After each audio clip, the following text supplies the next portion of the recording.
Welcome to the first Bonfireside Chat about Dark Souls 3. Now, I am so excited to talk about this game for the better part of a year with you guys. But for those of you just joining us, I want you guys to know that this podcast is entirely listener supported. You're not going to hear ads for Loot's Crate or Me Undies or any of those things that are understandable annoyances in the rest of our life, like underwear and mattresses. Instead, people who have generously decided to support the show. If you want to become one of those people, and I encourage you to do so, head on over to patreon.com/Duckfeed.tv. It is what keeps the lights on. It lets us do live shows. You get cool benefits from it, like postcards and shows a day early. And if we get some more, that continues to grow, you'll get more shows. So without further ado, let's head to Lothric. Some of our landings were desperate adventures. We are now prepared to meet the inevitable counterattacks with power and with confidence.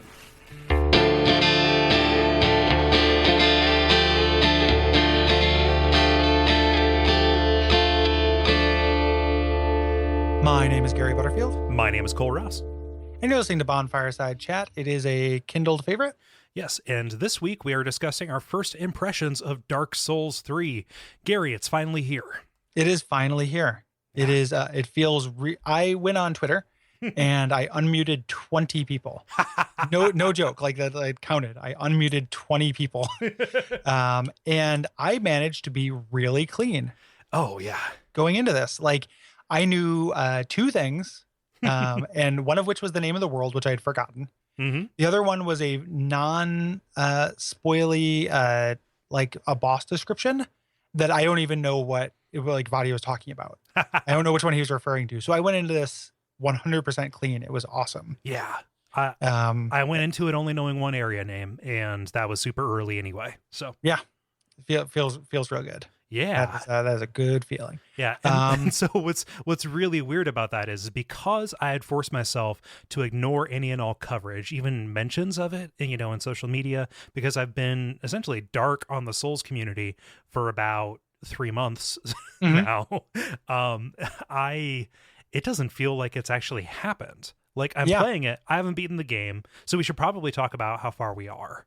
Yes. Let's do that, and then next episode that we have is going to be our normal like generalities and like Dark Souls 3 for the Dark Souls 2 player, like all that stuff. The equivalent of that. But for this one, we'll kind of do some generalities. So I really poop socked it, and I didn't literally, obviously, because that's repulsive. Yeah. I won't say that my health didn't suffer a little bit for my art. Like I did. So I beat it. Mm-hmm. It is. For people who are playing it, for people who are listening later, we're recording this on Thursday night. I assume you played this. You started playing on Monday at 9 p.m. Yes, Monday at 9 p.m. So we are just about 72 hours out. Yes, and my play clock for the game was about 35. Okay, so I you're spent like about 12 half on, my 12 time off. Yeah. Yeah, just about. And it's like not quite true. I didn't play as much today because I actually beat it last night. So I ended up beating it. It was like 33 hours out of like 53. Okay. Or something like that is probably closer to what I did at the time I beat it. But it wasn't, part of it is I want to do that so I can start planning for the show. Mm-hmm. And it was good that I did because and this is good information for people listening, is that the structure will be a little bit different this season in one of the generalities. And this is, not a spoiler. But the areas are bigger in Dark Souls 3. Dear God, are they? There are fewer of them, but they're all huge. Yeah. So there will be a couple areas that I'm thinking of that will be split into 2 episodes, which is a first for the series. No, we did it in Bloodborne with Central Yharnam. Yeah. Oh yeah. So it's going to be a similar thing to that. Where we go through up to the boss, and then we do the second half of the area later. That's important information to know. But it wasn't just to get that information that I was playing. I also was just, really compelled by it. Yeah. Trying to figure out what happened because it's I really like it. Yeah. It is. Again, just like first impressions. You kind of split Souls up into two parts, and mechanically, I am like really on board.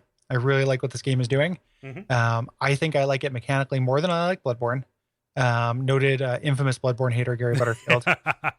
Story-wise, that's going to come out in the wash. And I'm still a little iffy Yeah. on it. So I'll pick up from there. Let's alley oop. I did not poop socket specifically because with Dark Souls 2 and then a little bit with Bloodborne, I kind of ended up being a little bit prey for Mojo. And so and not the Mojo that stalks the streets eating podcasters. right. Like, oh, we're all prey for Mojo, right? Whether we want to be or not. Yeah. So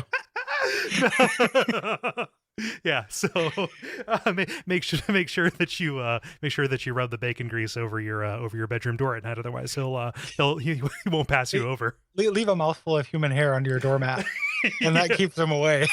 Yeah. It's like the old nursery rhyme goes. Don't be in a rush. Clean out your brush. Mojo will come and you'll be undone. Yeah. Yep. So hush, hush, hush. Yes. Something's got to shut up those podcasters.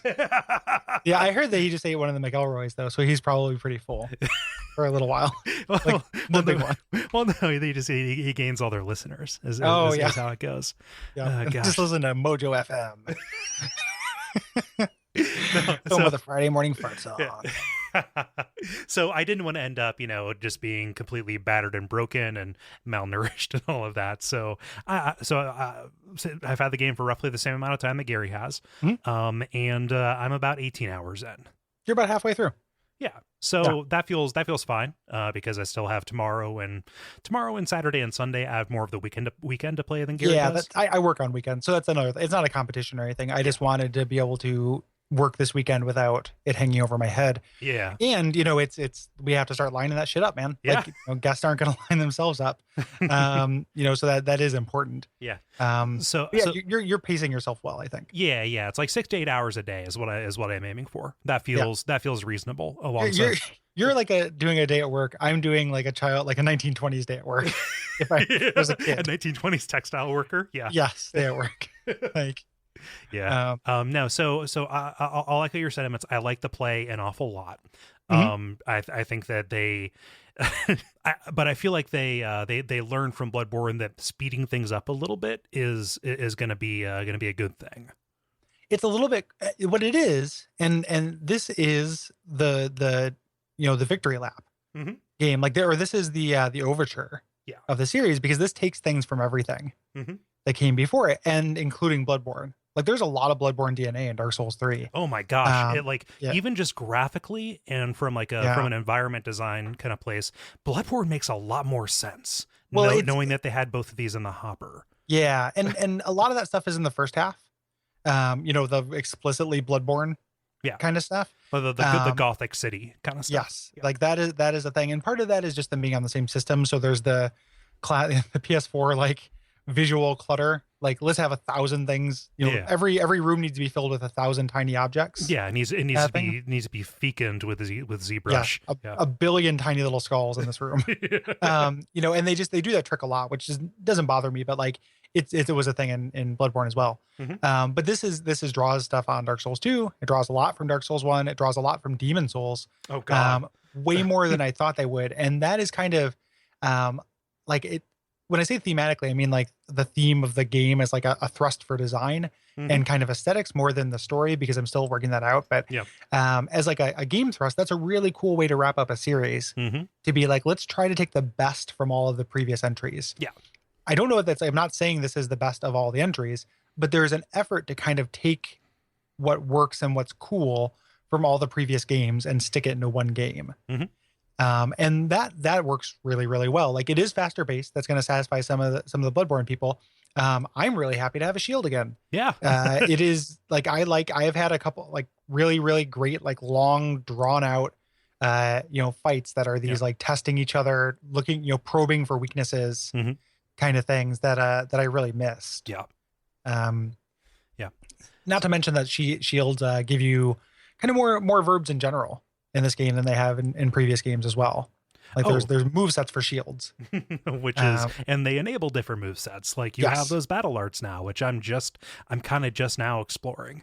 I only messed around with them a little bit. Yeah. One of the things about this game too is that it is this is kind of goes with the areas as well. Is it's wide rather, like it is deep. Yeah. Or rather, it's not wide, it's deep. That's what I mean. So I guessed it on Video Games Hot Dog, and that episode should be out here pretty soon. But, so pay in mind that I'm repeating myself, and I know I'm repeating myself. If Dark Souls 1 is a coiled snake in terms of the way the world fits together, and Dark Souls 2 is a hub and spoke, this is a very long and very windy road. Yeah, this is, and that's another thing, is this is linear. Like there are a couple little side spokes in optional areas, but it is a very linear game. Yeah. Like in a way that, people, it's just going to be really interesting to hear the response. I don't want to turn to a parody of myself, but like when people, because as noted defenders of Dark Souls 2, we're going to get stuff where people are like, we're going to get a lot of Miyazaki's back, baby, and that kind of stuff. And it's like, this is not the big connected world that no, you're saying you wanted. Like, this is not that. If that's like, and I'm fine with it. I was fine with Dark Souls 2 systems too, and Bloodborne's and Demon Souls. Like, I'm like, that's all fine for me. Yeah, like, this is not that. The entire game world is kind of like if you took one of the Dark Souls 2 spokes and then just stacked it upon itself, like 4 or 5 or 6 times. It's a branch. Yeah, like a picture a branch with a couple little like tributaries coming off. Like diverticula. Yeah, and that's what it is. So it's going to be very interesting to see how this sits with the community. And because these are all decisions that people probably made in advance when they were spoiling themselves on stuff, like that's all new to me. So maybe there already is a community consensus about this that I just don't know about. But I kept thinking that when I was playing it, like, man, what are these people who were like complaining about, the level structure in Dark Souls 2 going to do about the fact that I have just gone to like a series of areas in a row for a really long time. Well, there's going to be that backlash and contrarianism. Like there's going to be a massive effort to erase Dark Souls 2 from existence. Yeah. And there's also going to be like those same people saying the Miyazaki's back baby kind of thing. And people are going to say like, oh, the linear side of this is really disappointing. I think it's kind of cool that they just decided to do a different thing.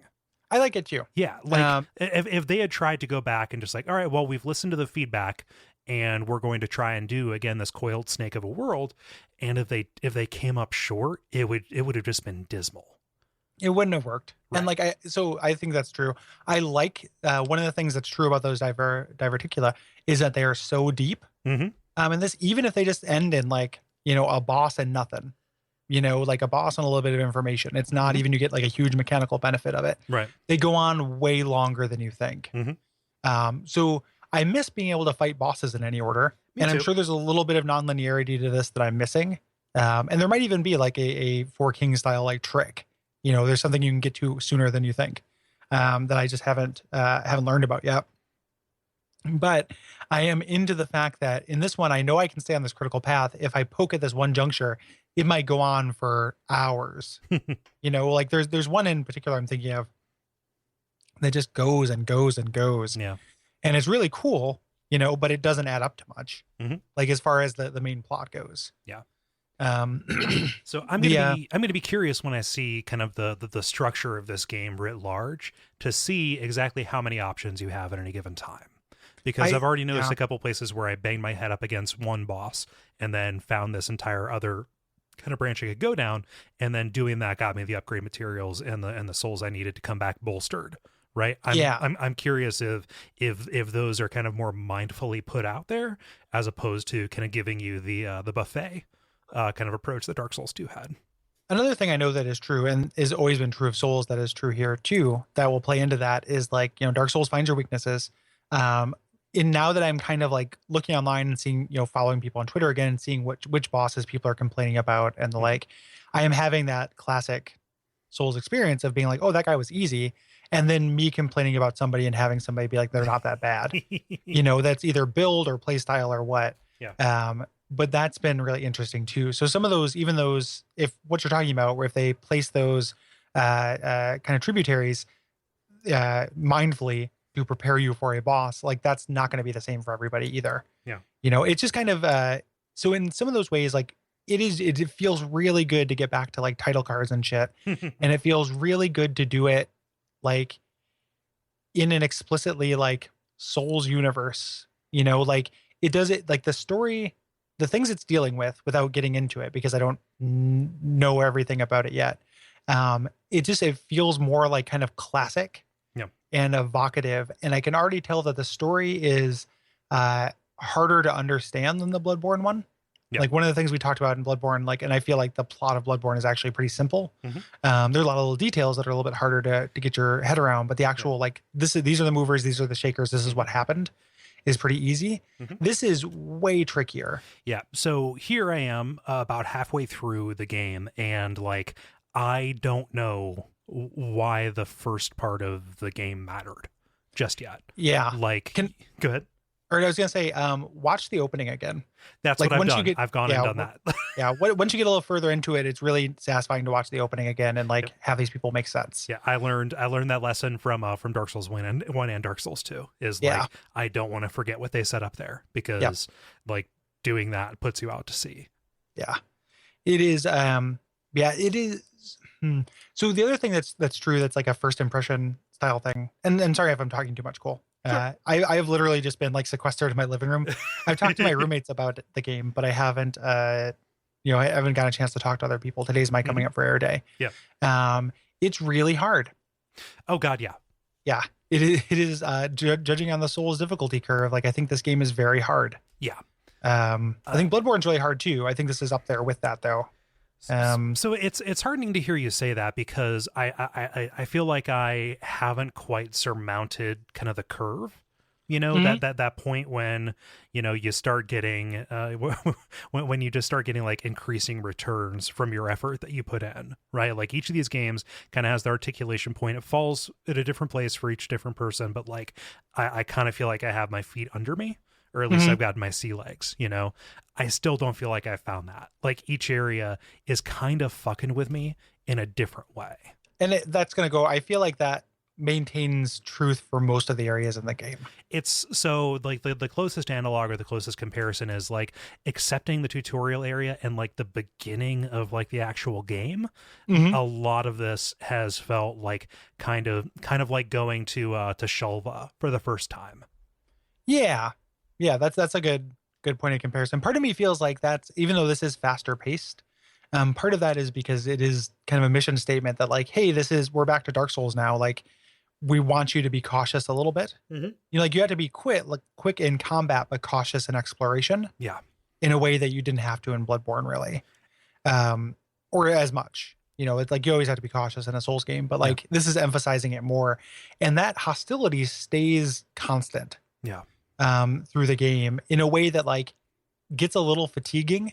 But at the same time, like there are more boss fights in this game that I feel like are really good and fair than there have been. There are fewer boss fights than Dark Souls 2. Dark Souls 2 had a lot of like non-boss boss fights, so it's hard to say by percentage, but and this has a lot of boss fights that aren't boss fights. Like the world is littered with mini bosses. There are mini bosses everywhere too. And those maybe would have been title card bosses in Dark Souls 2. There might have been Dragon Riders, in this one, there are fewer bosses where it's like, oh, I am just fighting, a bunch of particle effects and hair, that's destroying my camera. That happens less often. Yeah. In this, like I feel really good about the challenge. It's lending itself to Bulletaria 1-3, World 1-3 and Demon Souls. Like you need to methodically clear this out. Yeah. And just sweep it like a SWAT team. And what's funny about that is like it's not methodically like fighting for every inch. What I find myself doing is like the time to speed run is much lower for me. Like as I kind of come in and like I see a group of enemies that I just need to kind of nope my way out of. Like I will run past them and be like, all right, I'm going to come at this from the bonfire that's past it. Yeah. So like you're warping between bonfires in this one, and because of that linear structure, that is something that's there. And I've noticed like different encounters articulating differently depending on which place you approach from. Not which just angle that you they're attack easy. from, yeah. Not just like what's easier, but like which enemies attack first if you drag people from behind you. Stuff like that. So it like there's some smart stuff going on with the way these things are staged. But like I'm doing those rushes a lot now, and like the methodical side of it comes when I'm kind of like, all right, I know the size and shape of this. I saw this one thing on the way over there, so I'm going to go back, and that is going to be my mission to like get to that soul item. I'm still on my first run through, when I first hit an area, I'm going to clear it out from the side you come at it from, Mm-hmm. and then speed run once I've done it once. Yeah. So that's kind of been my take on it. And something this game does a really good job of, regardless of which angle you come at it from, you're going to want to do that because this has like, it's almost like the within each branch, it's like a fractal pattern because within each of these little branches or little like long section, there are tons of little diverticula there too. Mm-hmm. Even just down to the first level, the equivalent of the Forest of Fallen Giants area, like there's so many little tiny paths. Like it's really, really dense and deep that you need to do that. Like you have to clear things out Mm-hmm. in order to like have time with it and explore it and poke the seams, which is another kind of thing that to me speaks to that purpose of like the purposeful pacing or that like declaration of pacing that it has. Like you can run past things, but you should come back and you should check it out because you never know if that little place that, is guarded by like 3 guys you noped out of is actually going to lead to a whole new world. Yeah. Like a whole wing of a level. Yeah. Yeah. Really, really cool. Really, really, all the like kind of Souls evocativeness is in full effect. Names, boss names, area names, all that stuff is real great. The item names are funnier for some reason. Well, it's a very funny game. Yep. Like this is not like it has that kind of like after because Bloodborne's not a very funny game. There are a couple like there's the goopy students. There's like a couple funny enemies, but Dark Souls 2 is funny, and this is fun. This is the funniest Souls game. There's something that happens that I like. I didn't scream because I don't vocally emote when I'm alone, but on the inside I screamed. And I wanted somebody to be there. And I told both my roommates about it like the next day. Like there's something that happens in the second main area that's amazing. And as soon as we get done off mic, I'm going to see if it happened to you. But it is hilarious. Like it's a very funny game. But it also has this room to be very like sad and dignified and evocative too. Yeah. Which is really great that it kind of contains both of those things. Yeah. What build are you going with? I went sword and board. Like and eventually moved from a regular sword to a great sword. Okay. So great sword and shield. I dabbled in pyromancy for a little bit, but pyromancy is not Dark Souls 1 pyromancy, it's Dark Souls 2 pyromancy. So there are stat requirements for spells and it scales with stats. So I don't really know where it fits unless like it's an option for if you're playing a mage and faith build, but it scales on the better of those 2 stats, I want to say. Yeah. So if you don't have investment in those stats, it's hard to do anything more than just like really dabble. Yeah. But it mirrored my Dark Souls 1 playthrough class. And that I don't think that's a coincidence. I think that's like, having all of those being kind of a jack of all trades, at least in the beginning. And I also had a bow and arrow. Like I need to be able to pull things, I need to be able to cheese like gigantic things that are in the way and I want to see what's behind them and I can't fight them, So I played a lot like my first build in Dark Souls 1. Yeah. I did pretty much the same, except I rolled Pyromancer as opposed to Sorcerer, which is what I did in Dark Souls 1. But I'm very much doing a jack of all trades. I'm not pursuing a lot of Pyromancy. That is more just like for something to kind of plink away and take pot shots. Yeah, and having something that does elemental damage is really useful. Yeah. My playthrough for the show is going to be a sorcery playthrough, sorcery decks, just so I can cover more of the stuff that I didn't see. Play wise, I'm really looking forward to that. I've already seen some situations. If it's anything like Dark Souls 1, which it feels a lot like, playing through as a sorcerer is going to really change things. And there actually is a built-in like fighter mage class in the game that is a sorcery and dex based. Yeah, I'm really curious about that guy. Actually, yeah, I'm gonna play as that guy and start that up for the show. So I'm really excited about that. I felt good about my class going through. Even. I mean, you're kind of rolling path of least resistance almost. Yeah.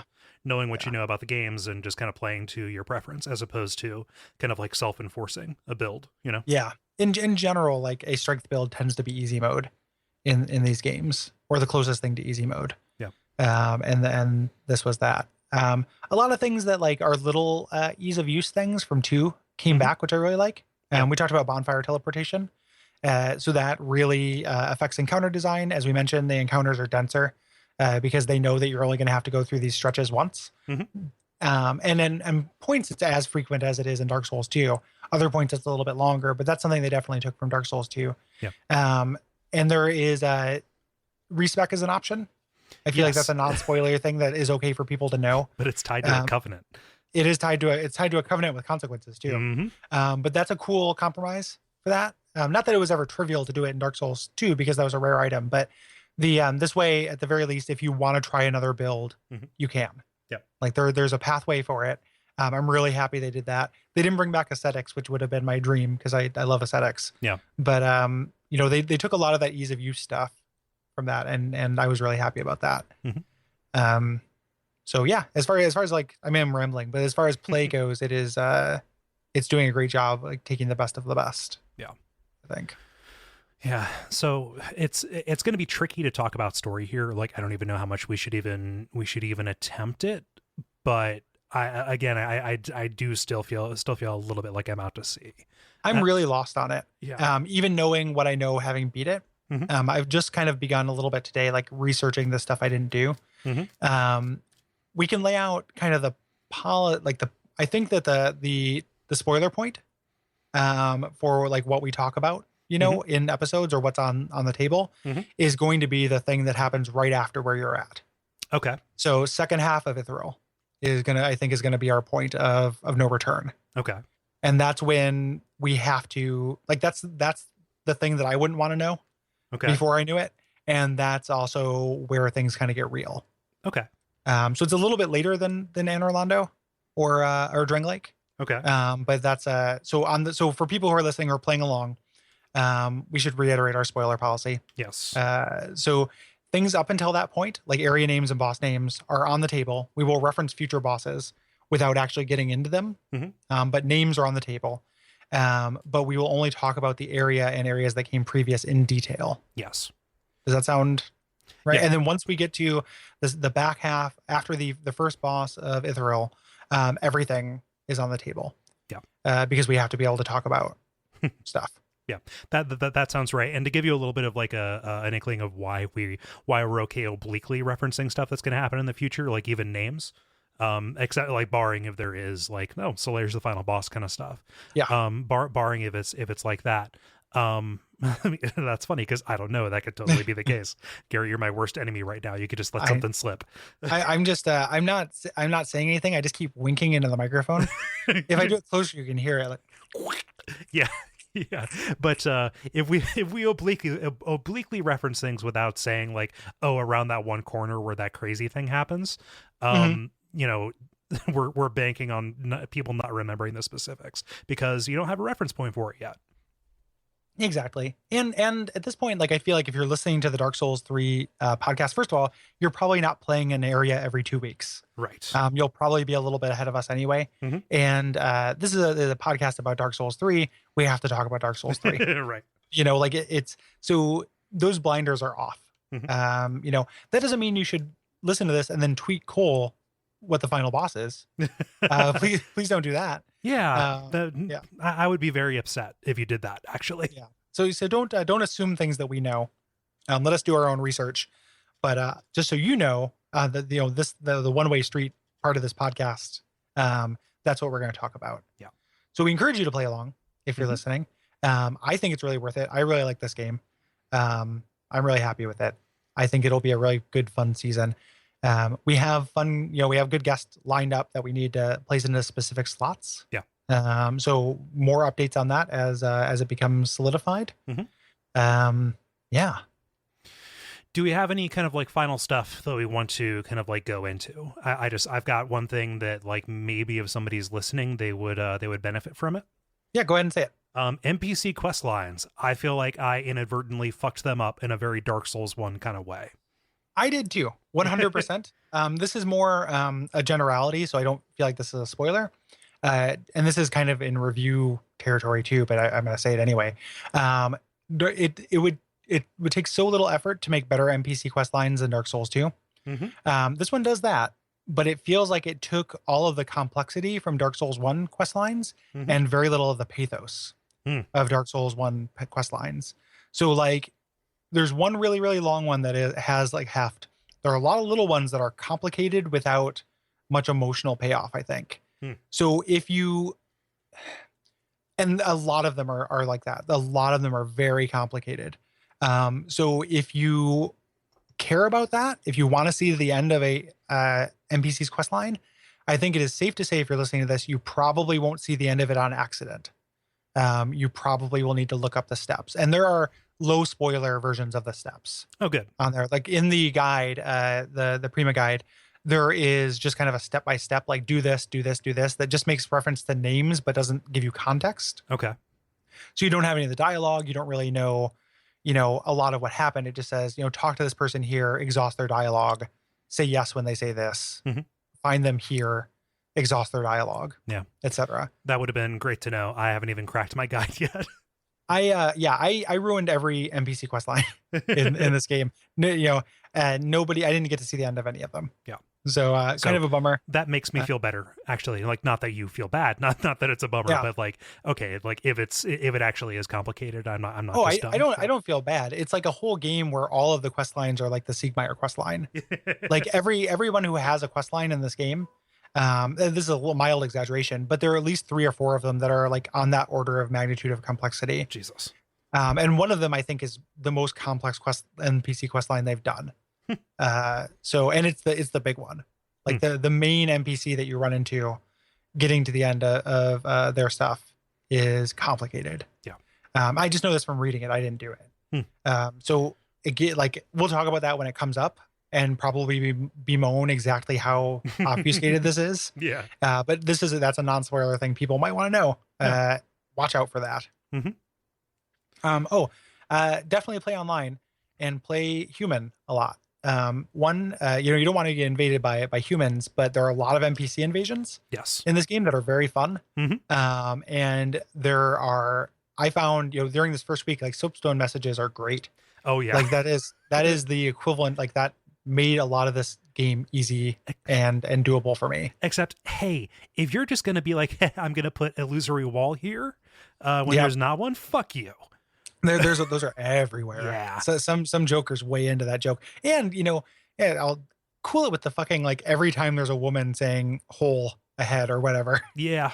Like that, it's like, if you are sick of us being social justice warriors about it, at least make a funnier fucking joke.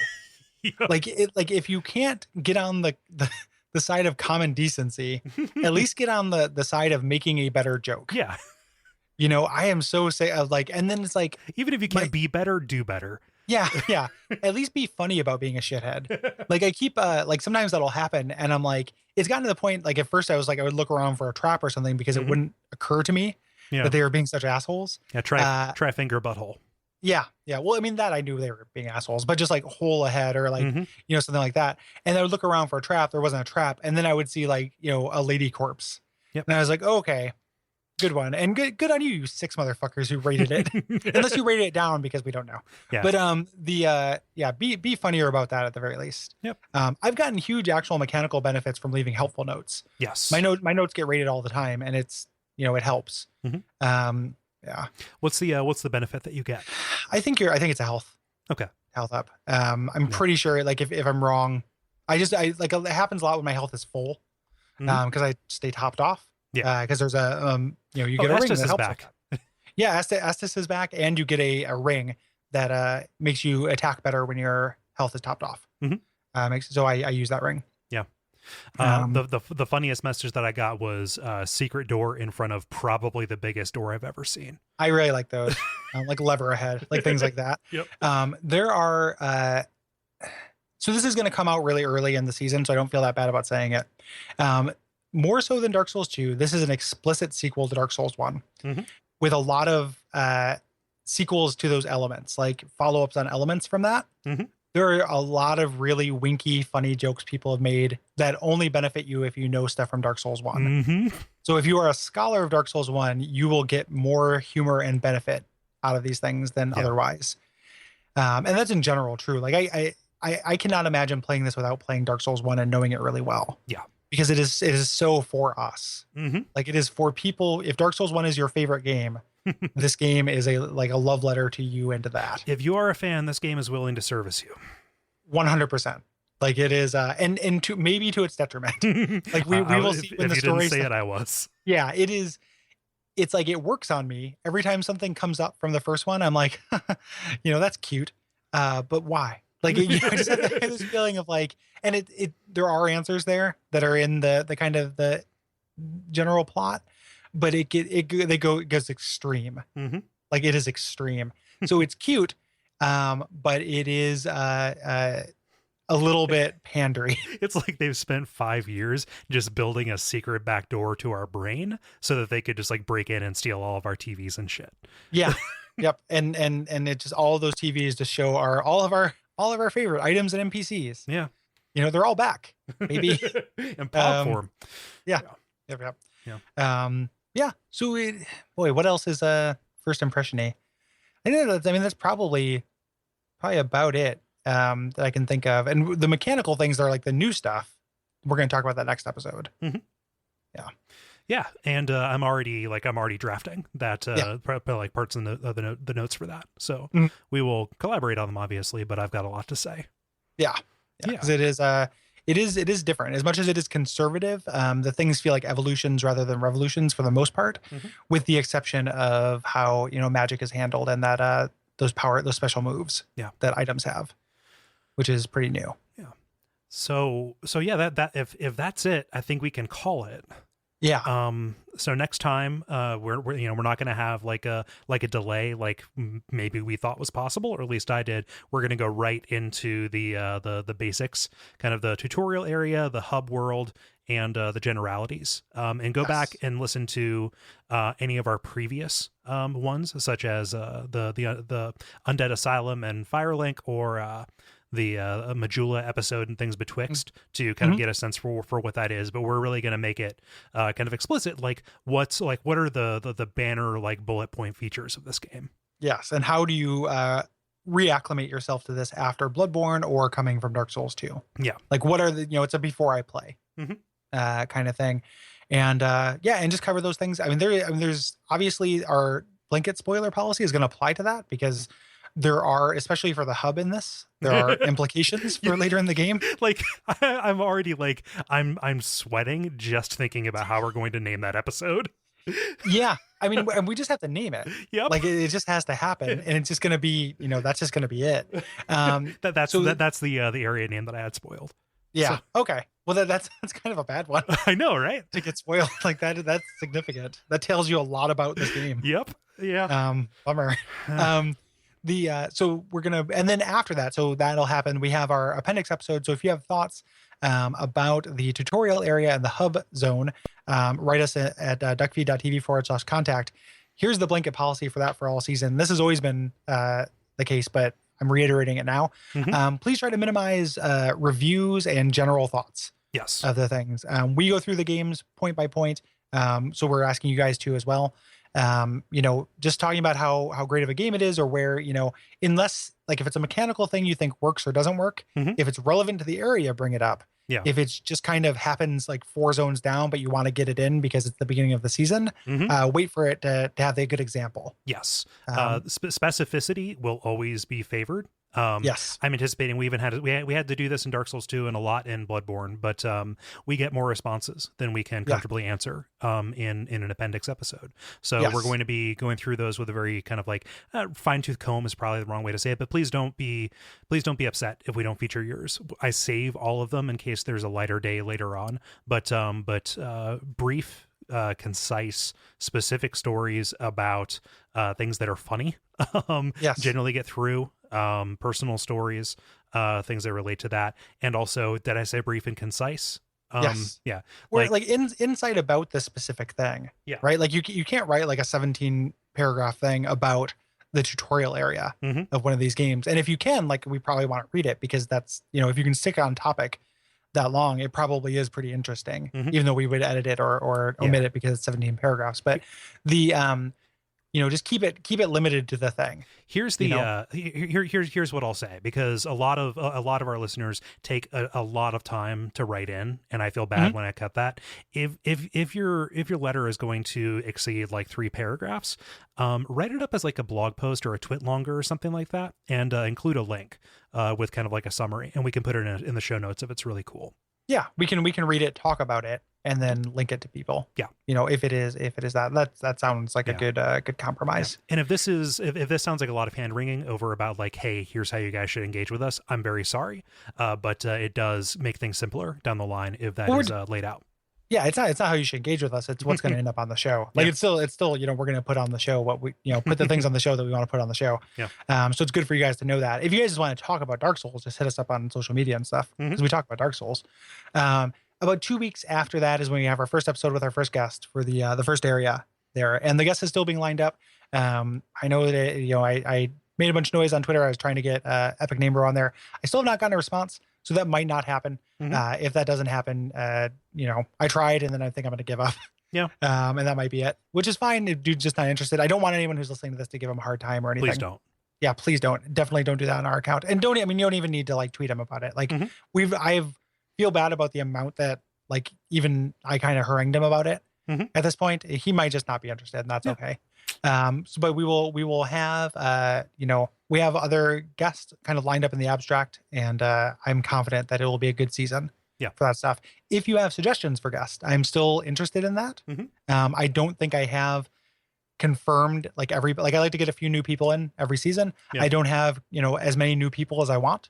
Right. So if you have suggestions for people who might fly under my radar, tweet them at me, or write in at that contact form. And I will reach out to them. Yeah. So for everybody who's listened so far, thank you so much. If there are any new listeners here who are kind of just joining us for Dark Souls 3, do we want to kind of explain who we are? We should say what we do. Yeah. Just in case you're good here. So if somebody was like, hey, you can't stop talking about Dark Souls 3, head over to this podcast. And you're like, well, these guys are just talking about what they're going to do in weeks. They're not actually doing anything. We can explain what the concept of the show is. And what we plan on doing. So the original concept still holds up. It began as kind of like a travel guide for Lordran. That kind of, in the first season, we broke down all of Dark Souls 1 area by area, and that has continued for pretty much every Souls game. In fact, every Souls game after we finish this one. Among other things as well. Yeah. So. Yeah. So, we try and take a look at lore and mechanics kind of in roughly, if not equal, at least steady proportion, and try and put the pieces together along with kind of guests from the Souls community and from our own community, who we feel are going to be, going to bring a lot to the discussion. Yes. Off-season stuff, we look at games that are influenced by or have influenced the Souls games, as well as other media that is related. And those episodes are recommended. If you may realize really early on in this game, in one of the first areas, there's a real obvious Berserk reference, and you might think, oh, those From guys like Berserk. I don't have the time to read a 1,000-volume manga. We covered it. You can listen to us talk about it instead. So we fulfill that purpose as well. And so every other week is you guys' responses. It's either deleted scenes that didn't make it into the episode, and you guys' thoughts. We'll also have some specials in that first season of Dark Souls. We did mostly, we talked about the areas, but we also did an episode on PvP. We do episodes on things like speed runs and stuff like that. We've kind of the last season we kind of branched that out a little bit and did some kind of more unusual specials. It's going to depend a little bit on how the game shakes out. Yes. We didn't do a PvP episode for Bloodborne because the PvP scene in Bloodborne was not very active. Right. But we did one for Dark Souls 2. We might do one for this one, depending on how the PvP scene goes. Same thing with speedrunning. If that ends up being a real thing.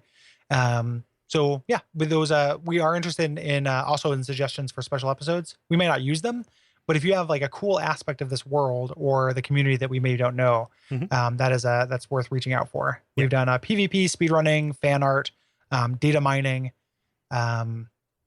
influences explicitly. So we did a Lovecraft episode for Bloodborne. I'm trying to think if there's anything else we're missing. Like challenge runs were kind of folded in with speedrunning for Dark Souls 2 because we had Lobos on. Yep. So that expect that as well. Yeah.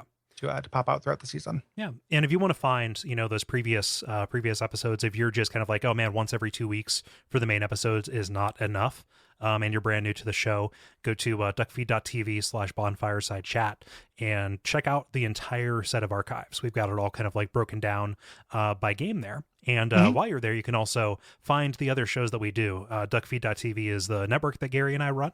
And we have several shows about like video games and comedy and things like that. If this feels like your kind of flavor, your kind of podcast, we would encourage you to check out something like Watch Out for Fireballs, which is kind of like a retro games book club kind of thing. Yes, that is kind of if a good entry point into that format would be to listen to us do one of the Kingsfield or Shadow Tower games for Bonfireside Chat, which have a Souls connection, but that's very similar to our structure. Yeah, for Watch Out for Fireballs. And I think that's probably good. If you end up listening to the show and you really like it, we do this show. We are supported entirely by our listeners. We don't have advertising on it, which is you noticed at the beginning of the show. We are supported by Patreon. If you head over to patreon.com/DuckFeed.tv, that is where you can pledge to us.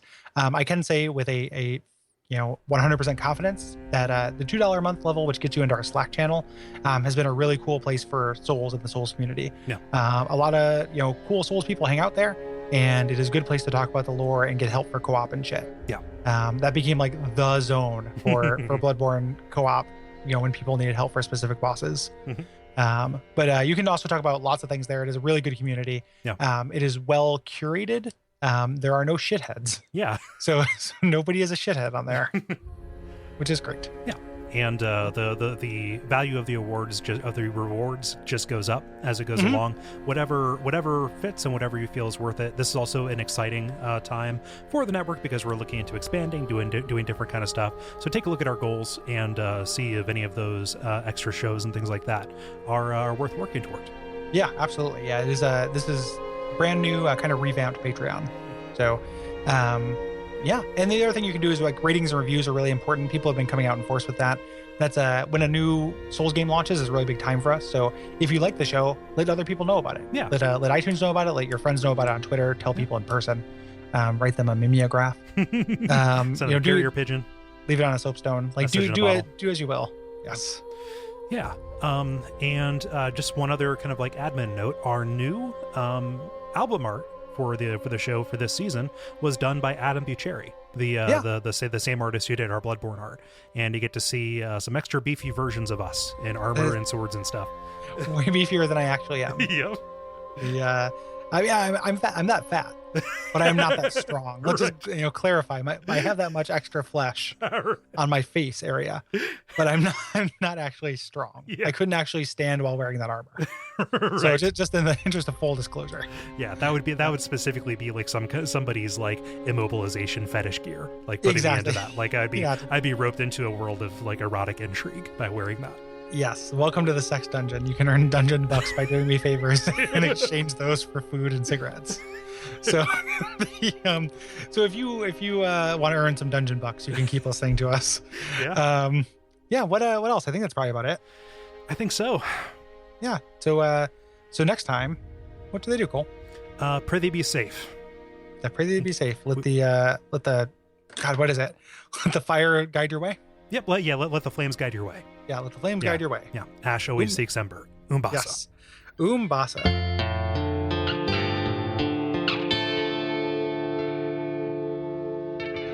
And we all pray that we will have far more soon